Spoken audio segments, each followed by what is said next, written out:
Hello and welcome back to STEM Conversations.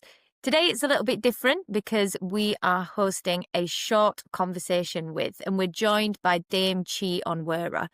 We're really honoured to have her on the podcast with us, and she shares so many insights about her background and lots of other exciting things.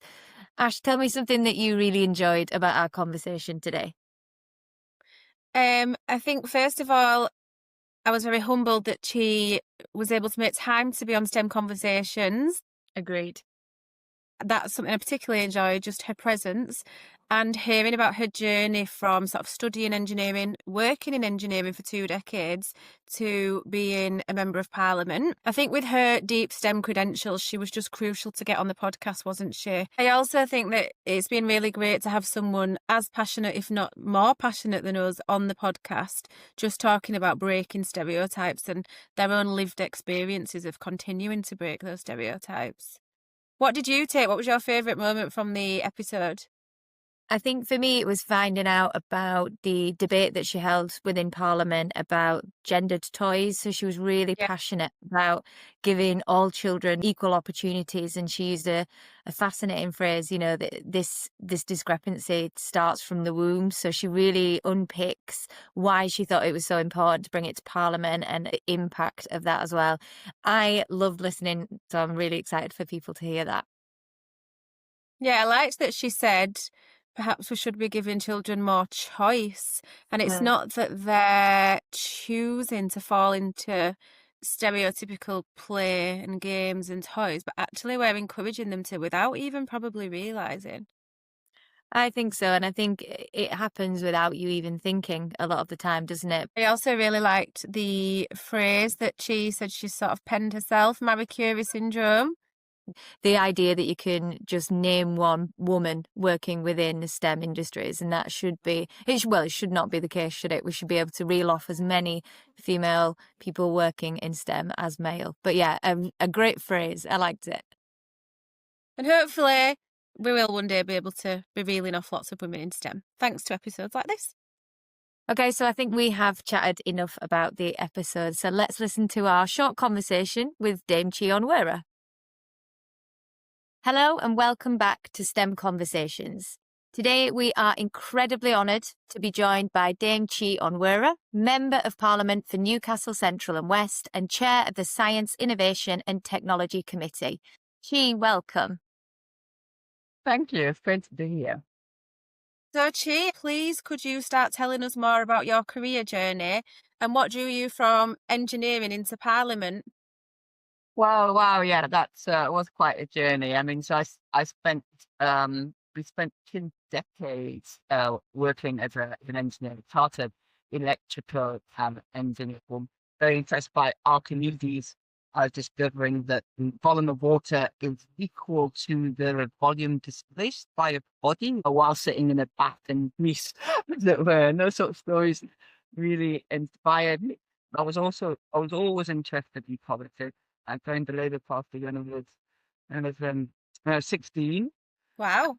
There's a lot of political decisions going on there, and I really wanted to represent the place that I grew up, like Newcastle. And I thought it was a huge honour to be an MP. So it was really what sort of drew me to sort of finally stand in to be selected as a candidate for the Labour Party, and then I was elected in 2010. You've spoken before about feeling underrepresented in STEM fields. Why do you think improving representation across the sector is still such a challenge today?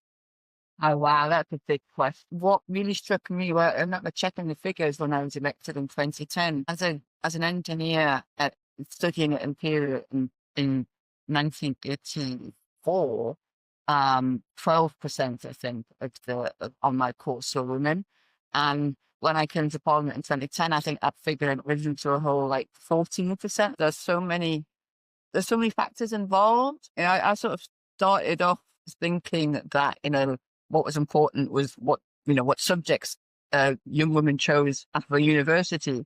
But now I actually think what was really important is also what colours parents choose to dress their kids in, as it will. It's so much, it's cultural, it's sort of a vicious circle of few role models and fewer girls and women think that science and technology is to them. It's also, sort of there's bias and prejudice. There's still people who think that girls just can't do hard science. So there's a lot of different factors and it's a lot of complacency.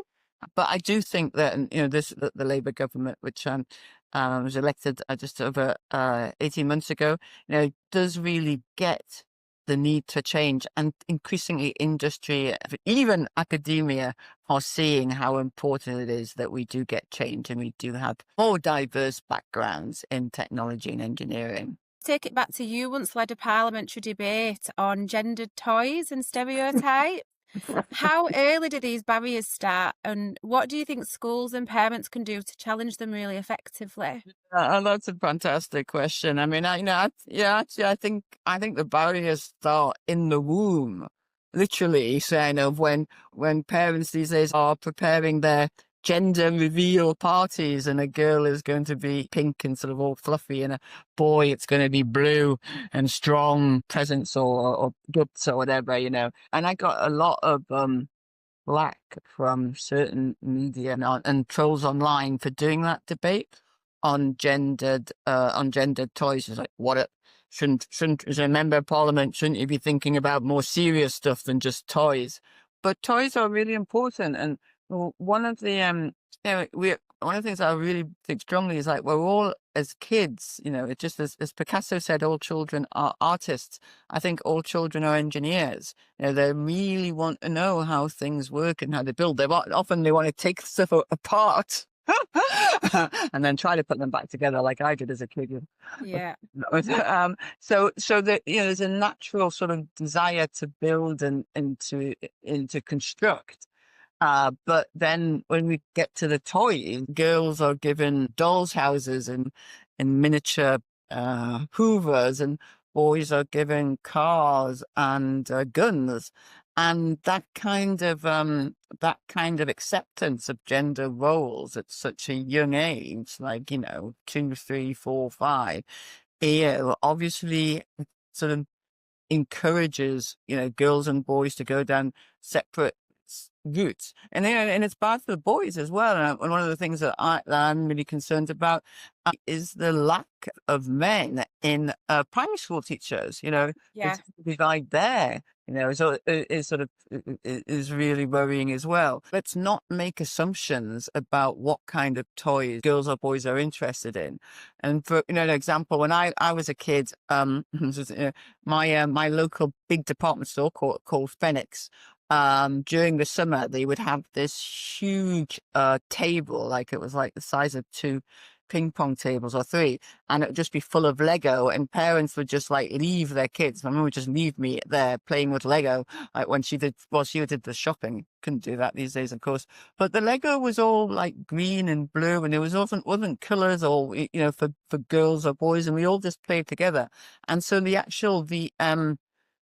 sort of segregation by gender of toys has increased really over the last few decades, and I do find that worrying. So the reason why I raised that, I had the debate in Parliament, was to campaign for toy stores not to have girls' floors and boys' floors, and at least like give girls and boys some choice as to look at the toys that they're going to look at. And I think that's happened. I think you don't find that anymore. Though I mean, there is still sort of gendered toy shopping, but you don't find it, not to the same extent. So that's a bit of a win. I think it's definitely a win, and something that definitely needed highlighting. You've also highlighted that socioeconomic disadvantage is one of the biggest barriers to accessing STEM. What concrete steps can schools, local communities, or governments take to ensure that a child's family income or resources don't limit their opportunities to study or pursue a career in STEM? Yeah, no, that's a really great question. And one of the things that sort of quite recently really shocked me was a report. I think it was the Social Mobility Foundation, which said that after media, IT was the least sort of social mobile profession. And I say I was shocked, but in some ways, I shouldn't have been, because I know that socioeconomic disadvantage is one of the most persistent barriers to STEM.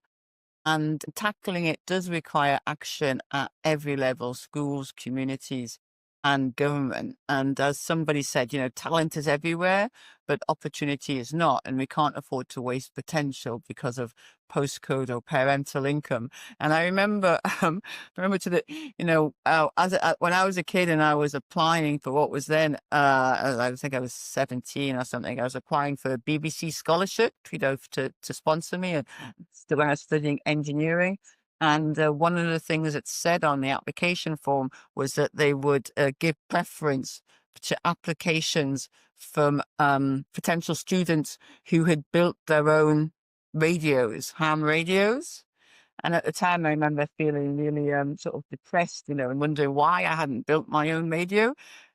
But realizing, a working class kid in a council estate is not Yeah. have the financial or the sort of scientific capital resources to go out and build their own radio. And that was an example of the sort of barriers which there were even then. And now, if the truth is that those who don't have scientific don't have it in their family, don't have engineers or scientists in their family, they're less likely to go into science and engineering, especially for girls.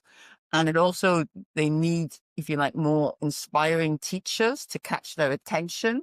And often, that's also not the case. And it's not the teacher's fault, but, engineering, scientific subjects, if they're not your specialist subjects, they can be challenging to teach. So there are barriers sort of as a child, in terms of what you're exposed to. I remember one of the things that inspired me into engineering was seeing it's a ship called the Turbinia, which was it was the first sort of turbine-powered steamship. It's amazing. In my local museum, having access to museums and examples of what science and engineering can do are also really important. And I think that sort of the work that the Secretary of State, Bridget Phillipson, is doing to support schools with STEM teachers, sort of funded target recruitment intention of STEM teachers, that's good. I also think campaigns like STEMettes and going into, because also you want younger examples of scientists and engineers going into school. And particularly, I've spoken to some fantastic young women apprentices who, are such great role models. And then there's also the, sort of the hidden cost of STEM learning, laptops, internet access. And then, community STEM clubs, some of them run by some of our big tech companies, they can help there. So I think there's a lot of different ways that we can try to address that. And also, obviously, policies to reduce child poverty, such as we've just seen in the budget with the removal of the 2-child benefit cap. That can help, but more needs to be done, because STEM is also changing. Understanding how AI works is different from being able to build a tractor with your Lego sets, etc. So it does take investment, and it does take support and leadership. I loved that answer, Chi. It gave me quite a lot of nostalgia to when I was younger, and my dad took me to see the hovercraft in Portsmouth. It's just celebrated its 60th birthday, the hovercraft, but my dad, he took me down to have a little ride on it when I was younger. And I think that just saying going to look at ships and going to look at museums, it does spark a love of STEM for a lot of us, doesn't it? Yeah, no, I still remember seeing a news report about a hovercraft. Wow, how does that work? And interest in how does it work? And, could you build one in the bath? Probably not. But especially not out of Lego. No. Chi, would just like to thank you for your time and expertise and for joining us today. We've really, really enjoyed speaking with you. So thank you. You're doing such a great job of, making STEM and engineering more real to more young women and girls, and that's so important. So it's great speaking to you too, and keep on the work that you're doing. It's really, really important. I love it. Perfect. And thank you to everybody listening.